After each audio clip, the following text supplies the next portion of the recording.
this far in terms of a business. Before joining the program, Juliana was only able to produce this much coconut oil in a week, and that would take 4 people to do it. And then after the program, this is how much she's able to make in a week on her own, thanks to the technology. And lastly, I just wanted to ask again, like, how your quality of life has changed. What are you able to do for your family now that you weren't able to do before? Even if it's just time, you have more time to spend with them. Just that. The first time, my children, they are late to school. Yeah, because I don't have money to pay their school fees.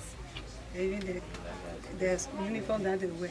But now, I can pay their school fees. I decided to be United Nations IFAD advocate for rural youth because I'm passionate about the rural youth and their development in agriculture. And I believe that government should support this area a lot more because it's a lot about building a sustainable system for long-term development. Today was really eye-opening. I met a lady called Juliana who is a coconut oil producer, and we got to see how her journey has changed from before joining the program, not having the equipment and the technology, and how long it would take her to produce, just a small amount of coconut oil, and then to her having the technology, having the knowledge, learning about hygiene, and just how she's been able to profit since, and it's amazing.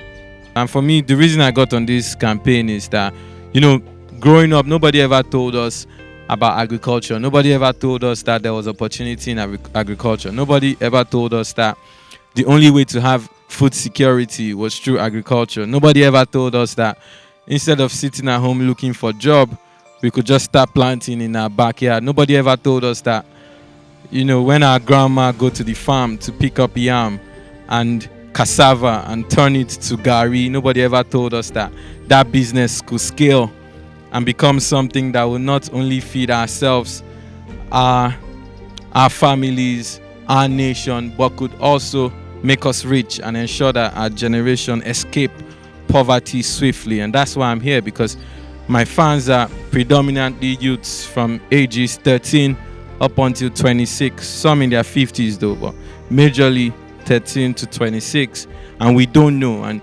sometimes the difference between poverty, the difference between slavery and the difference between winning and losing is information, is our mind. And I'm like, if my fans are dancing to my music about love, about akaba, about everything, I should be able to use my voice as an artist to also tell them, of the advantages and the ways to escape poverty and gain financial independence. So that's my major motivation for joining this project. So myself, I start my own agricultural business, so watch out.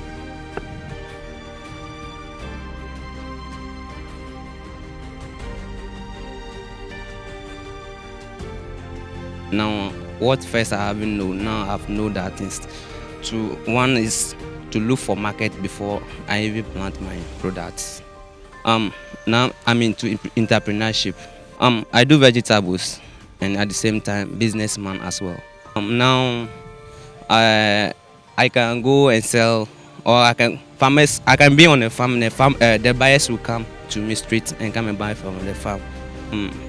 They help me a lot, and they be giving me advice about what I will do before I will go forward more.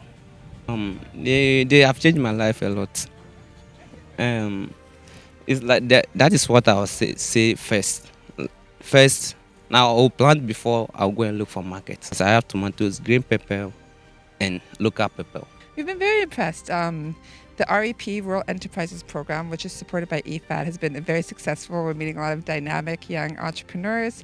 They're very hardworking, they're very ambitious, and I think that's the main message we're trying to say, is that these are the young people we need to be investing in, but they need support, they need training, they need access, they need services if they're going to be able to take it to the next level.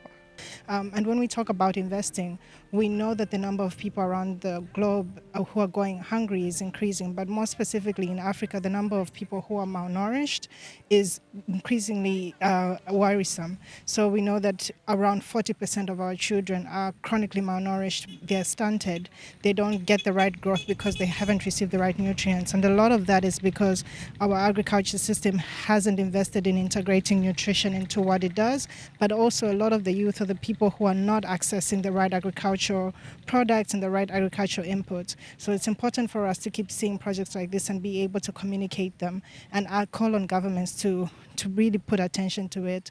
So we've called on many governments in Africa, particularly where we're asking them to meet their Malabo Declaration as well as their CADAP commitment to increase their spending to at least 10% of their national budgets, because this will have an impact on rural youth, but also an impact in how agriculture can feed our nations.